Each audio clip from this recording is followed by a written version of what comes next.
In culinary terminology, I lost my script. Stocks. In culinary terms, noun. A liquid in which meat, fish, and or vegetables has been simmered that is used as a basis for soups, gravies, and sauces. Now, over the centuries, the word stock has taken on many different meanings. The original, or what I could find the earliest meaning, especially coming from Old Germanic, 1000 CE, refers to it as a trunk or foundation of a tree. From there, it builds upon talking about your stock of cattle or your stock of barley. And in modern times, we have the stock of a rifle or shares in a company. And looking at all those definitions, the trunk of a tree or the foundation of a tree makes a lot of sense, especially talking in culinary terms, or speaking in culinary terms, excuse me.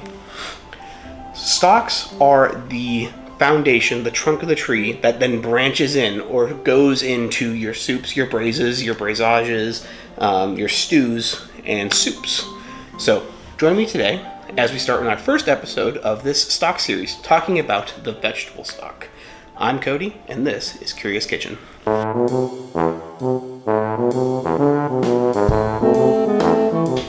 Now that I've told you the definition of a stock, you're probably asking yourself, or not, depending who you are, why do we use them? What's the point? Why do we bother? Put it simply, stock is just better than water. So if you spend all the time roasting off like a butternut squash to make a grand soup for your fall festivities or meal, and you just puree it down with tap water, how's that going to taste compared to a liquid or elixir simmered in onions, carrots, and celery for 30 minutes? You know what I mean? That's really why we utilize them, is they're a great replacement for water and they taste better. Stocks also utilize the trimmings. So when you're making chicken stock or beef stock, it's usually the bones or leftover chicken carcasses from processing, going through a case of chicken, 15, 20 birds, take the carcasses, throw them in a pot, add your Mirepoix, which we'll get to in a second, and make a nice flavorful stock to it. Now, I did want to kind of touch on this. We have a little bit of a misnomer and mislabeling when it comes to certain things, and that's just decades of old recipes and words being used interchangeably and how definitions change. But we have broths and we have stocks. These, in culinary terms, are two very different things, even though on the packaging and honestly in store-bought applications, they're not a huge difference. Stock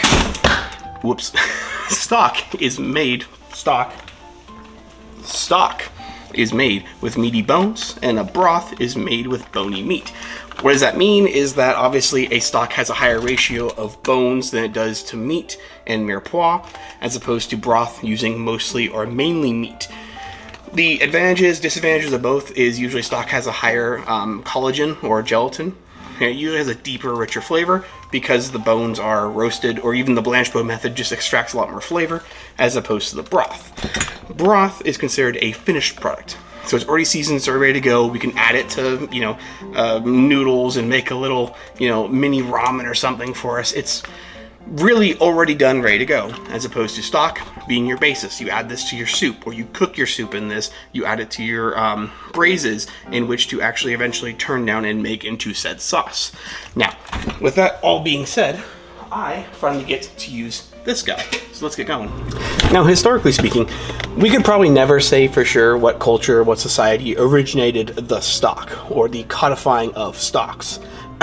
In fact, harnessing of fire and utilizing it predates Homo sapiens with Homo erectus over 2 million years ago, or according to current science that I could find. The earliest site in which Homo sapiens have shown to be consistently cooking, or site in which they cook on a regular basis, was a site named, and I forgive my Hebrew, Gesher Benet Yaakov. So I apologize to any of my Hebrew-speaking viewers if there's any they're out there. As far as the oldest recipe I could find, I believe it is the Yale tablets, where are 4 clay tablets that come from Mesopotamia in 1760 or 1780 BCE. Both those articles and both those are really interesting, so I'll post them in the description below. Now, the standardization of recipes and ratios, such as you see with stocks, some of the mother sauces, which we'll talk about in a future series, come from one Auguste Escoffier in his 1903 book, Le Guide Culinaire. He is considered the modern founding father of French or Western cuisine. I'm sure plenty of people will dispute father of cuisine title from all the food around the world. Now, his work is foundational, but one could argue that Le Cuisinier François, a cookbook written by Pierre François in 1651, would be even more foundational. Now, you could argue the semantics about that all you want. I'm sure there's plenty of people who would argue the lineage and stuff like that. And François Pierre's book was very widely spread throughout Europe at the time. And even Gustave Escoffier himself accredited it as a basis for his own work. But today's recipe is based off Monsieur Escoffier, and the recipe is specifically from the 9th edition book of Professional Chef from the CIA. And no, not the CIA you're thinking of. The Culinary Institute of America. So before we dive into that, let's talk about the equipment we need for today. So for today's recipe, you will need your stock pot, which I mentioned in the first episode, kind of the introduction into equipment, which I highly recommend having for this, but it is not essential. Just need something that can hold at least 8 quarts of water safely.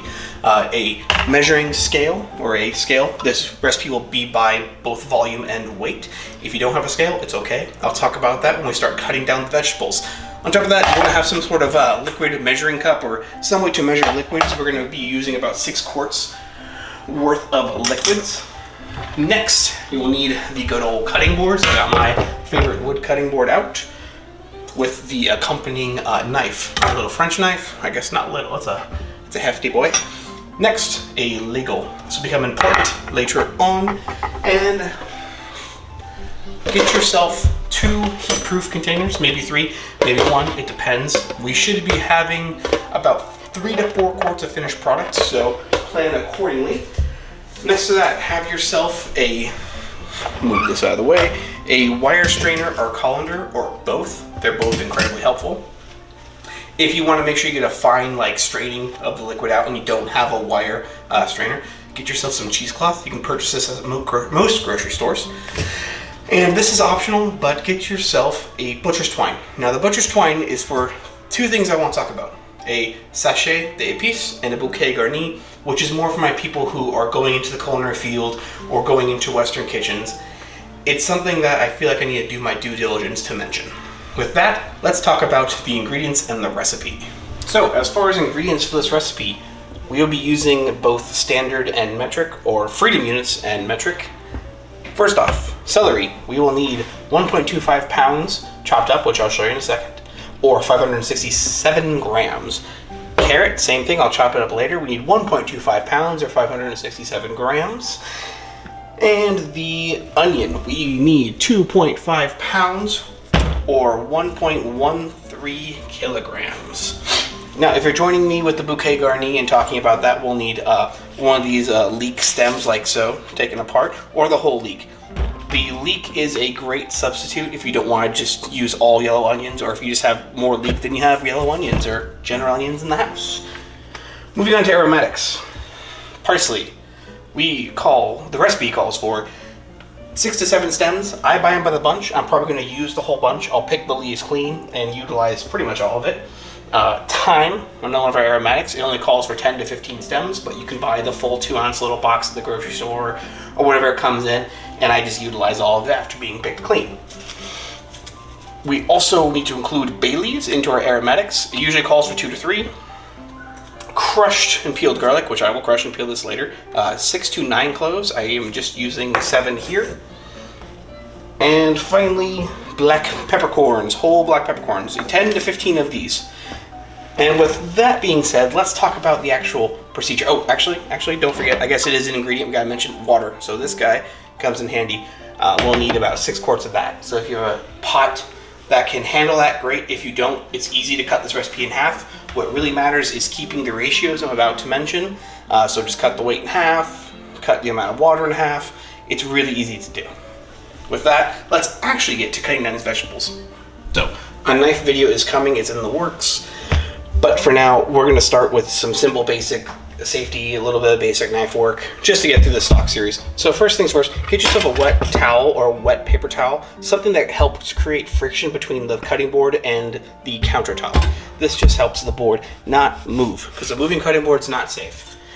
Just like a dull knife, it is not safe. So make sure your knives are very sharp. Starting with the carrot and the celery. Carrot, we need to get this all scrubbed away or peeled. It kind of depends on, you know, your chef and your preferences. I prefer to peel, so I'm gonna get these all peeled up. And the celery, I'm gonna get the rest of my stalks, get them all cleaned off, because don't know if you can tell, but there's quite a bit of dirt that gets stuck in between these ribs. So let's start there, and then we'll talk about knife work.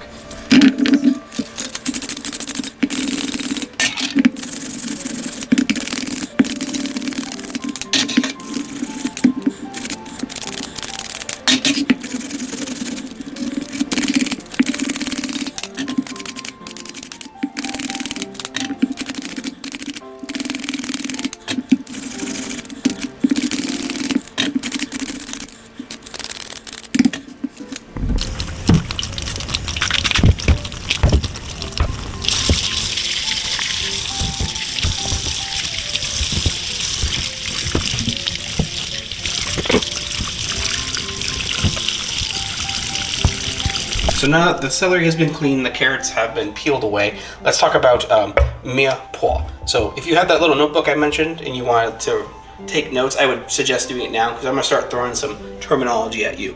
Mirepoix, in the culinary sense, in the French culinary sense, is 1 part celery to 1 part carrot to 2 parts onion.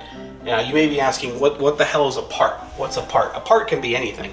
A part can be this mug full of vegetables. That's 1 part. So that means you have 1 mug full of celery to 1 mug full of carrot, and then you fill up the mug twice with onion. That is Mirepoix. Mirepoix is just a standardized aromatic, combination added to stocks and sauces. It's a very neutral and very flavorful, in which it's not super offensive and it's not going to overwhelm any dish. Now, let's actually start cutting down these vegetables. When it comes to the celery, we want to cut it down to about 1.5 inch slices, like so. I don't have a tape measure on me or anything, but we're looking for something like that. And if you really want to make sure your cuts are perfect, you can always line them up like so. Now, the larger the cut of the vegetable, the longer it will take to break down. So, for example, today's vegetable stock is only going to take about 30 to 45 minutes, sometimes an hour. I go a little longer. So the smaller the vegetable, the quicker it will break down. The more flavor will be released, but at the same time, the quicker it would get waterlogged and start bittering your stock. Now, if you're going to do like a beef stock, I would just take a celery like this, chop it in half, and throw it in the pot. Because a beef stock goes anywhere from 12 to 24 hours. So you're not going to kill your stock today on knife work, so don't worry about being perfect, but try to keep your sizes consistent.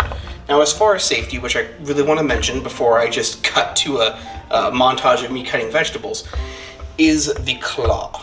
Now, through culinary school, my first year of culinary school, I was dogged and hounded on if you don't keep your hands like this when you're holding a knife. Now, the claw is there to provide a guide for the knife, as well as protect your fingertips. So, holding like this, your top knuckle becomes the guide for the blade. I hope you can see that. At the same time, protecting your fingertips from getting smashed. So, if you're holding a piece of celery like this, I'm making sure I can get this on the angle. Maybe like so. You hold it like so, and you guide your knife down, and down, and down. And the more you do that, the faster you can get. And that goes for anything. You're like your carrot, with your onion, with whatever. It's guiding your hand down. Now, obviously, there's certain situations in which you can't do that. The vegetable thing is too big. That's okay.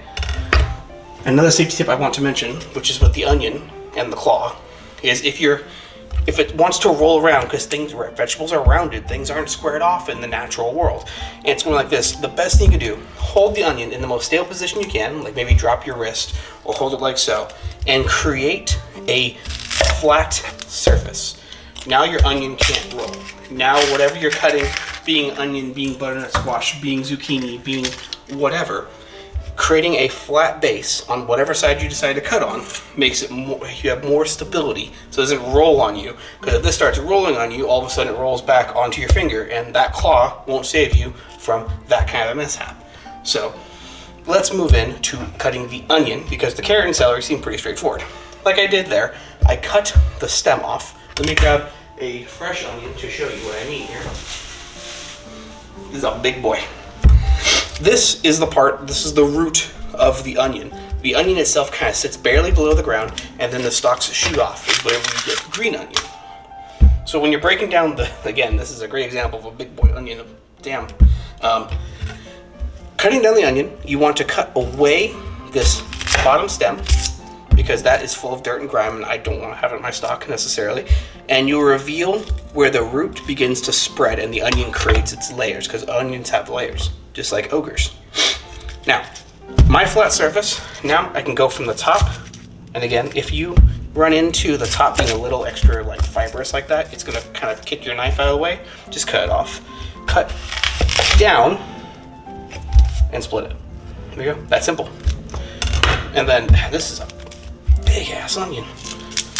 Peel away the top layer of the onion. Now, some chefs will want you to use this in the stock, the papery outer skin. This is the last or the newest the onion is going to form, because it just constantly layers over itself.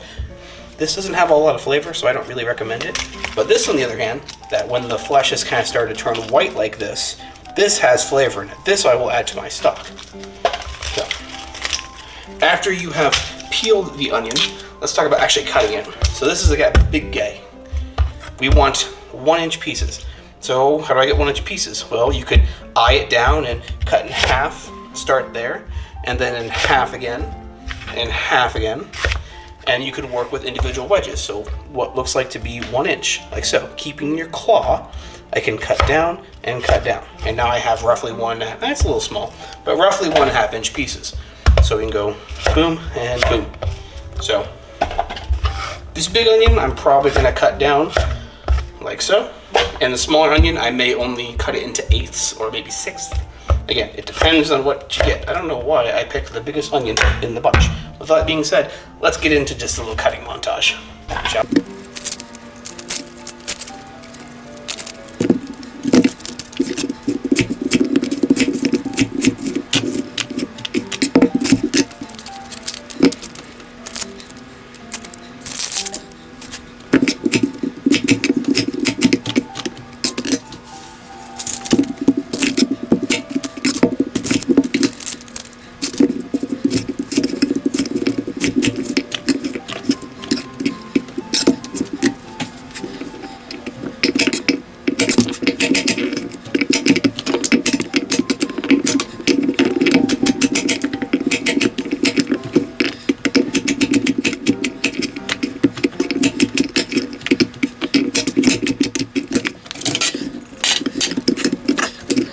So, during the research of this video and just talking about the history of stuff, I came across the story of where this actually came from, where the name Mirepoix actually came from. Now, oops, I can't do this at the same time. Now, the chef de cuisine, or the head chef of a one, and holy crap, Gaston Pierre Charles de Levi-Lamonge, Duc de Mirepoix. His chef was responsible for making this aromatic, ratio, or what is said to be his aromatic ratio of onions, celery, and carrot. And he named this aromatic combination Mirepoix in honor of his, his ruler, or his master, I guess. I don't know what the proper terminology would be. His lord, I believe. So, and then when I looked up the Duc de Mirepoix, what I can consistently find is that he only got the job because of nepotism, because King Louis XV was a distant relative, and apparently he was a pretty mediocre ambassador to England. So take that as you will.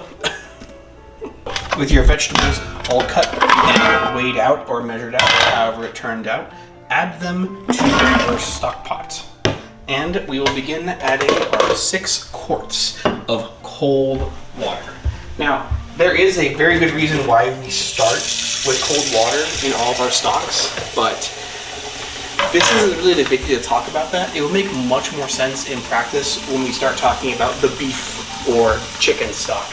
The stocks that actually use bones, because cold water has an interesting reaction, not only with water-soluble proteins and flavonoids, but it also helps with creating an even convection current to keep the raft, which you'll see shortly, afloat. So for now, just trust me, bro, use cold water, please.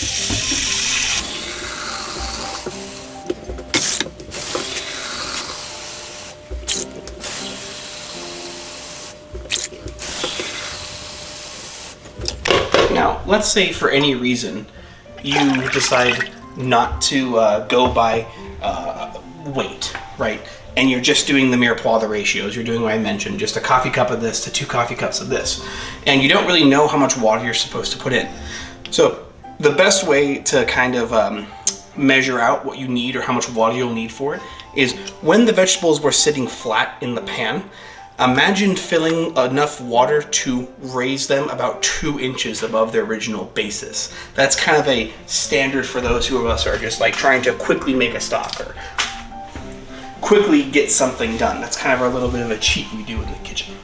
Now, your pot full of water and the Mirepoix, we can make sure we turn the burner up to about medium, not too much higher than that. We want to bring this up to a simmer slowly, and go ahead and turn on your exhaust fan or crack a window, whatever helps with condensation.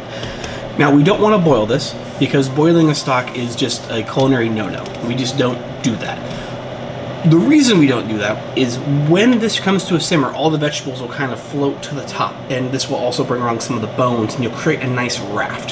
This raft is when the water begins to move over the vegetables at a slow simmer. It's not vigorous enough to break the raft, but it's just strong enough to have the water wash over, extract the flavor, and then fall back down in the convection current cycle. Now, the convection currents are things that are part of our everyday life. You may or may not be able to see them, but they affect the weather, the currents, and even your stocks. You simmering and you boiling. Below a simmer, we can talk about poaching. And again, this is one of the 3 methodologies when it comes to wet heat or wet heat cooking, or what methodologies? I can't remember the actual terminology. I have to look that back up. A poach is a step below a simmer. It does create convection currents, but it doesn't have large or even very big bubbles that break the surface tension. It's more for like a gentle cooking of like a piece of white fish or something gentle like, God, what's a good example? Oh, like doing pears or fruits and stuff like that. With that all being said, let's just come to a simmer and let's talk about aromatics. Now, for the aromatics, as I mentioned before, garlic, peppercorns, thyme, bay, and the parsley. Now, these are not the only aromatics in the world. Aromatics is kind of a weirdly broad subject.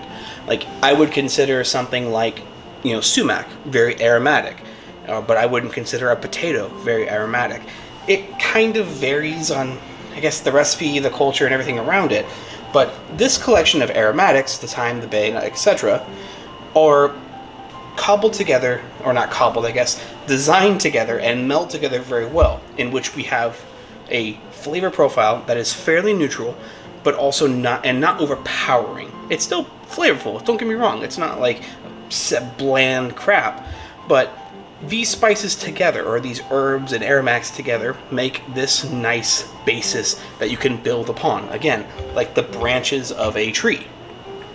That being said, adding too much of one ingredient could end up messing up the mixture. Too much thyme can be incredibly overpowering. It is a very strong aromatic, and the rest of your vegetable stock or chicken stock, or whatever you do with it, will always have that underlying thyme flavor. Same with parsley. Parsley can get really strong, especially with all the chlorophyll that you can find inside this. Chlorophyll being what makes greens green and gives that really strong kind of greeny, grassy taste to it. Now, with processing these, it's really simple. The parsley, take the leaves off, save the leaves because you can dry those out and save them for parsley flakes, and then put the stems in whatever container waiting for your stock to come to a simmer. Same with the thyme. Go ahead and take a nice thyme stems like these. All you do is peel away the leaves, put the stems in the stock, and again, these can be dried, these can be saved. Bay just goes in as dry, and garlic, very simple. Give it a quick crush with the side of your knife, being very careful not to stab yourself or poke yourself, and crush it like so, and into your little, aromatic, standby, because we don't want to put this in until it starts to simmer. Now, while I clean up this little bit of a mess here, for those of you who are sticking around to talk about the bouquet Garni and the sachet d'épices, stay with me here. If not, go ahead and anybody else can skip ahead to the actual adding of the aromatics. For those of you stuck around for the bouquet Garni and the sachet, to make this quick. This is something that I don't usually see in restaurants, not recently. It's kind of an older school technique, but it's still important to know, especially if you do walk into a restaurant and the chef's like, oh, go make this. And you're like, what? So, first off, both these methodologies or both these concepts come from what I could find, medieval Europe, in which a lot of stewing and braising was going on because of limitations of ingredients, limitations of whatever it may be, their resources when it comes to cooking vessels or utensils, or even resources for fuel. Now, you're supposed to take each of these and place them into the stew, the soup, or whatever to impart extra flavor and extra aromas and a deeper, richer, complex flavor profile. So, with a bouquet garni, you want to take your thyme stems, or whole thyme like I'm doing here, your parsley stems, a chunk of garlic, and your bay leaf. Again, this is just a standard spice or aromatic assemblage here. You can make it however you want, and you can break the bay leaf if it's a little big. You then fold over the leek like so, and you would take your butcher's twine and bring it together like this, and you created a bouquet of these herbs. Now, this could be dropped into the pot, and with the string can be retrieved when it is done cooking, because the longer you keep these herbs and stuff in, the more potential it's going to impart more and more flavor, which is a good thing. But like I said, too much flavor may be a bad thing. Not to mention, these smaller cut pieces of herb stems tend to quickly cook and become bitter. Now, the sachet d'épices here follows a similar, kind of mindset, kind of philosophy to it. You add your aromatics, the parsley stems, the bay. You can actually add your peppercorns too, because they'll stay in place. You add your garlic, and you add your thyme, and you bundle this all together like so. You essentially make this spice sachet, which is the little spice pouch, which is a literal translation from French. Again, this allows you to dip or place it in a stew, a soup, a sauce, like a tea bag. You are literally, teabagging your product. And an easy removal means, again, you can control how much flavor is imparted. Now, for stocks, I'm not super worried about adding a sachet or not adding a sachet, but let's say you have a sauce or something that you made, and the chef or at home, you're like, oh my gosh, it doesn't have a whole lot of flavor. Make a little sachet, let it sit in there for like a little half hour. It will impart those top layer of flavor, and it'll make it more complex. Now, all that is just me letting you know what the chef may or may not expect, or when you hear this terminology, I feel like I've done my due diligence. So let's actually get these aromatics in the pot. You can kind of hear it, maybe faintly on the microphone, slightly bubbling up. And you'll start seeing this foam here at the bottom. Now, we call this foam like a scum, but with the vegetable stock, it's not super necessary to get rid of it, but for us, we will. It's good practice. A lot of this scum will really come into play and be an issue with stock clarity, and even it can affect the flavor of it when we start talking about like beef, chicken, and like fish stock. So I am performing right now what we call, another terminology you should add to your little notebook there, dépouillage, is when we are plunging our ladle and taking the top layer of whatever film of foam off. Now, the film and this little foam that's going here kind of prevents some evaporation from below. As you can see, when you part it, I don't know if you can see it on the camera, when you part some of that foam away, you can see the convection currents coming up to try to wash over the raft. By the way, this is the raft here. This collection of vegetables finally floating to the top. Now, especially with a beef stock and a chicken stock, you'll want a dépouillage probably every half hour, or at least for the first few hours. Just because more and more of the scum, which is a combination of insoluble proteins or insoluble gelatin or coagulated blood, comes to the surface. But with a dépouillage, and if you dépouillage, make sure you gently press the raft down, not to break it, because we do not want to stir this. That will also muddle the mixture. Again, veg stock is kind of on easy mode. You can get away with a lot without ruining your stock. But I can see that it's just coming to a simmer. I don't know if you can on the camera. So we will then take all of our aromatics and dump them on top. So, if you really feel compelled or need to have to make sure these are touching the water, again, don't mix it. Just slowly push them down into the water surface and into the raft. Eventually, enough moisture will accumulate around them through evaporation that it won't be an issue, and you can gently toss some water over it if you really, really want to. If not, I promise you it will work out. And then just because I already made them, I might as well just do a boop, toss in that, boop, toss in that. The bouquet and sachet garni. Bouquet garni and the sachet piece. So for those of you who skipped ahead, you know, you're missing out. And this is just between you and me, but my little own favorite spices to put in there. A few clove, juniper, and star anise. Now, be sure to monitor the temperature and make sure you retain this simmer, because even medium heat, it may go too hard on your stove or your stovetop. So be mindful. Now we're gonna let this go for about a half hour, and then we're gonna taste it.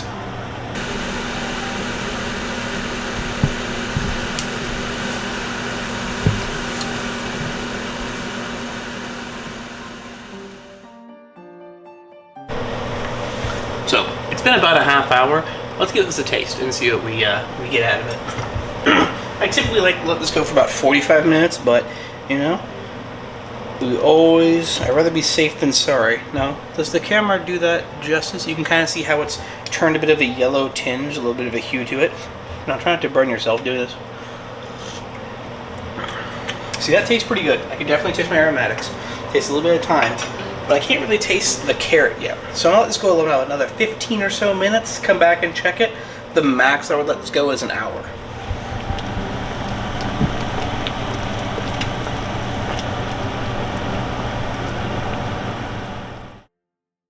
So another 15 minutes has passed by. Give it another taste. Oh, I got a black peppercorn there by accident. So, yeah, I like that a lot. I can barely taste the carrot. I can taste the star anise and the clove that kind of came through. That is definitely a very strong aromatic flavor there. So, we're gonna kill the heat and start straining. You can strain your stock directly into your heat-proof containers, which I have set up here, or we can do what I do, and I strain mine into another large pot just because my sink is so deep and I don't want to make a mess. So I put my colander and my wire strainer in to kind of catch the more finer particles that go through. Now, again, veg stock being kind of on the easy mode here, we don't have to be super, super careful with straining, but it is good practice to try your best to not let that raft break up too much, and kind of take your time pouring out the stock. If some gets through, that's fine. It's whatever. And unlike chicken or beef stock, there's a little more like, I don't know, connective tissues, and some of the meat residue helps hold the raft together a little better. But something similar to this, like a little cascade or waterfall of the stock coming through. Hot. Oopsies. This pot is very hot.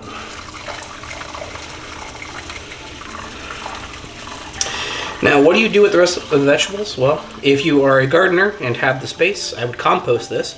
But the joke that we used to tell, or at least our chefs used to tell us, is this was what you fed to the commis or the interns. Commis are like the kitchen catch-all kind of a person. They're the intern, the guys coming in, the ones who are peeling vegetables or whatever, not the ones who are allowed to work like the saute station or work the broil. With your stock strained, make sure you have your heat-proof containers out, as I mentioned before, and get these your stock poured into them. Now, we don't want to fill these more than 2 inches deep of the hot liquid, which I guess I'm gonna need more containers. So, typically, this recipe yields around 4 quarts of stock. Here, I got probably closer to 5. The longer you cook it, the more reduction, the less product you end up having. Now, we poured only 2 inches because this is according to the health regulations here in the United States, the quickest way to get this cooled down to below 40 degrees in less than 6 hours, or below 4 degrees Celsius.